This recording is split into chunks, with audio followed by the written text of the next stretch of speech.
Hi friends, எல்லோரும் எப்படி இருக்கீங்க? இந்த வீடியோ வந்து நம்ம பாப்பாவோட பர்த்டே விலாக் இருக்கும். பொங்கலுக்கு அம்மா வீட்டுக்கு போனது அந்த மாதிரி இருக்கும். வாங்க வீடியோக்குள்ளே போய் பார்க்கலாம். இது வந்து வெள்ளிக்கிழமை போல் மாவு அரைச்சி வச்சுருந்தேன். சனிக்கிழமை பாப்பா பர்த்டே, அதனால் அம்மா அண்ணா அப்பாலாம் சாட்டர்டே வந்து நான்வெஜ் சாப்பிட மாட்டோம் அப்படின்ட்டாங்க. ஸோ அதனால் மாவு அரைச்சி வச்சுட்டோம்னா இட்லி தோசை ஏதாவது பண்ணிக்கலாம் சொல்லிட்டு மாவு அரைச்சிக்கிருந்தேன். மாவுமே நல்லா பொங்கி வந்துருச்சு. உளுந்து வந்து எக்ஸஸாகவே இருந்துச்சு. அதாவது ஒரு டம்ளர் உளுந்து போட்டதுக்கு வந்து 3 டம்ளர் உளுந்து மாவு வந்து நல்லா பொங்கி வந்துச்சு. அதோட கொஞ்சம் மாவு மட்டும் எடுத்து வச்சேன். காலைல வந்து வடை போட்டுக்கலாம் சொல்லிட்டு 2 in 1 ப்ராசஸ் மாதிரி தான் போய்க்கு இருந்துச்சு.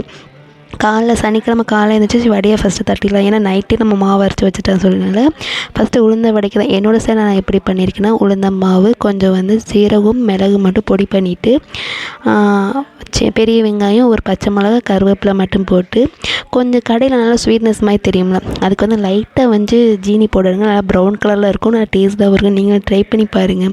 ட்ரை பண்ணியிருக்கீங்களா என்னென்னு சொல்லுங்கள். இந்த மாதிரிலாம் ரொம்பவே சூப்பராக வந்துச்சு. காலைல மாவுமே நல்லா புளிச்சும் வந்துடுச்சு. அதுக்கப்புறம் இட்லி சுட்டுக்கலாம் சொல்லிவிட்டு இட்லி பேட்டரை திறந்து பார்த்தோம்னா அவ்வளோ நல்லா பொங்கி வந்துருந்துச்சு. நம்ம என்றைக்கு நல்லா பண்ணாமோ அன்றைக்கி தான் பர்ஃபெக்டாக வர மாதிரியே இருக்கும்.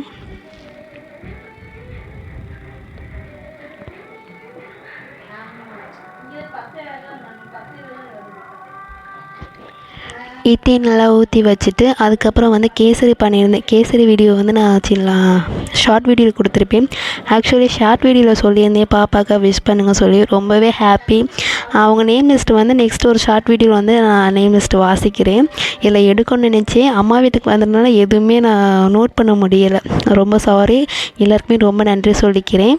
அதோடு வந்து இட்லி ஊற்றி வச்சுட்டு சாமி கும்பிட்டுட்டு சைடு பை சைடாக வந்து மாவெல்லாம் வந்து ஃப்ரிட்ஜில் ஸ்டோரேஜ் பண்ணிக்கலாம் சொல்லிட்டு அதை ஸ்டோரேஜ் பண்ணி வச்சுக்கிருந்தேன். எனக்கு அப்பப்போ அந்த மாவு வந்து ரொம்பவே பொங்கிடும். ஸோ உடனே வந்து வேறு கண்டெய்னரில் மாற்றி ஃப்ரிட்ஜில் ஸ்டோரேஜ் பண்ணு.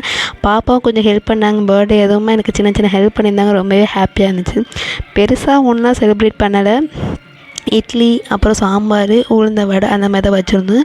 வீட்லேயே கேசரி பண்ணி சிம்பிளாக சாமி கும்பிட்டு முடிச்சாச்சு. அதோட ரேஷனில் வந்து பொங்கச்சாமான் கொடுக்குறது சொல்லியிருந்தாங்க. ரொம்பவே ஃப்ரீயாக இருந்துச்சு. நாங்கள் ஃபஸ்ட் டோக்கனும் வாங்கலை. அங்கே போனோன்னே டோக்கன் கொடுத்துருந்தாங்க. எப்பயும் போல் 1 கிலோ பச்சரிசி 1 கிலோ சீனி அப்புறம் வேட்டி சேலை சின்ன கரும்பு பாப்பா உயரத்துக்கு தான் இருந்துச்சு. அந்த கரும்பு அவள் வச்சு அளவு பார்த்துக்கிருந்தேன். அப்புறம் வந்து மதியத்துக்கு வந்து சிம்பிளாக பன்னீர் இந்த வீடியோ வந்து நான் ஷார்ட் வீடியோ கொடுத்துருப்பேன். பன்னீர் சில்லி மசாலா ஆனியன் ரைத்தா அப்புறம் வந்து வெஜிடபிள் பிரியாணி பண்ணியிருந்தேன். ஈவினிங் போல் வேறு யாருமே இன்வைட் பண்ணலை. பாப்பாவோட ஃப்ரெண்ட்ஸு யாருமே சொல்ல. ஏன்னா நம்ம சிம்பிளாக தானே பண்ணுறோம். அதனால் எல்லோரையும் கூப்பிட வேணாம்னு சொல்லிட்டு மெயினாக யாரையும் கூப்பிடலை. அதனால தான் அம்மா சித்தி அப்புறம் அண்ணா இருந்தாலும் அண்ணா வேறு யாருமே பர்த்டேக்கு இது பண்ணலை. அவளும் வந்து ரொம்பவே சிம்பிளாக செலிப்ரேட் பண்ணிக்கலாம். இந்த ட்ரெஸ் தான் பாப்பாவுக்கு வந்து அம்மா எடுத்து கொடுத்த ட்ரெஸ். எப்படி இருக்குன்னு சொல்லுங்கள். ரொம்பவே ஹாப்பியாக இருந்துச்சு. சிம்பிளாக பண்ணாலும் அவளுக்கு ரொம்ப பிடிச்சிருந்துச்சி. எனக்குமே ரொம்ப பிடிச்சிருந்துச்சு. அவளுக்கு பிடிச்ச red velvet cake ice cream cake சொல்லுவாங்களே அந்த கேக்கே வாங்கி அவள் கேக் கட் பண்ணி சாப்பிட்டாச்சு. ஒரு நைட்டுக்கு சிம்பிளாக இட்லி அதில் சாப்பிட்டுட்டு தூங்க போயாச்சு. மறுநாள் வந்து ஆருத்ரானால் சிவன் கோயில் போகலாம் சொல்லிட்டு எல்லாருமே ஃபேமிலியாக சேர்ந்து கிளம்பி போயிருந்தோம். போகிற வழியில் வந்து இந்த முந்திரி தோப்புன்னு சொல்லுவாங்க. அதாவது முந்திரி வந்து ஃப்ரெஷ்ஷாக வறுத்து கொடுப்பாங்க. அந்தமாதிரி இருந்துச்சு. சரி ஒரு பேக்கேஜ் வாங்கிக்கலாம் சொல்லிட்டு 1/4 கிலோ 250 சொல்லியிருந்தாங்க. 2 பேக்கெட் மட்டும் வாங்கி சாப்பிட்டுட்டு வந்திருந்தோம் ரிட்டனு. மறுநாள் வந்து பொங்கல் வேறு. ஸோ நம்ம வீட்டில் பொங்கல் செலிப்ரேஷன் கிடையாது. ஏன்னா நம்ம குழந்தைகளை மட்டும் இந்த மாசி கலர் அப்போ மட்டும்தான் பொங்க வைக்கணும். மித்தடி நம்ம வீட்டில் கூட பொங்க வைக்க மாட்டோம். மெயினாக தேங்காய் உடைச்சி சாமி கும்பிடக்கூடாது. அதனால் பொங்கல் செலிப்ரேஷன் எதுவுமே கிடையாது. இந்த மாதிரி ஒரு கோலம் மட்டும்தான் போட்டிருந்தேன். இந்த கோலத்தில் ஒரு மிஸ்டேக் இருக்குது. கரெக்டாக கண்டுபிடிச்சி சொல்கிறீங்களா என்னென்னு பார்ப்போம். வீட்லேயும் சிம்பிளாக சாமி கும்பிட்டு முடிச்சுட்டு அம்மா வீட்டுக்கு கிளம்பிட்டேன். நம்ம வீட்டில் எதுவுமே செலிப்ரேட்டும் பண்ணுறதில்லன்னு சொல்லிட்டு புது ட்ரெஸ் மட்டும் வேர் பண்ணியிருந்தேன். இந்த ட்ரெஸ் வந்து தீபாவளிக்கு எடுத்தது.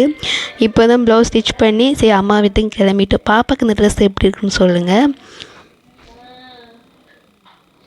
அதோட அப்பா வந்து முனியாண்டி கோயிலில் பூசாரியாக இருக்காங்க. அங்கே வந்து பொங்க வச்சு அம்மா வீட்லேயும் பொங்க வைப்பாங்க, கோயிலையும் பொங்க வைப்பாங்க.